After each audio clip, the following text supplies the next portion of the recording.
Welcome. So in this tutorial, I'm going to show you how to adjust the speed of your videos on Reels on Instagram using your phone. So if you want to know how I did it, just keep on watching. So first of all, if you're using Android phone, don't worry because the process is still the same.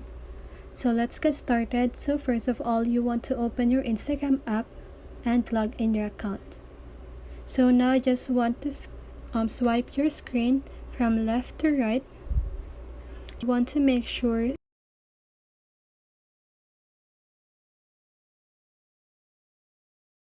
can see here at the left side of the screen, you can see an icon, or here at the bottom a speed button.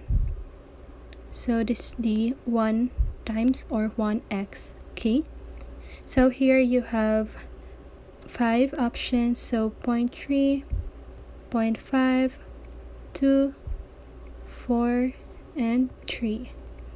So these are the speed that is available here on the Instagram Reels. So just go ahead and choose any speed that you want, and you can now start taking your video.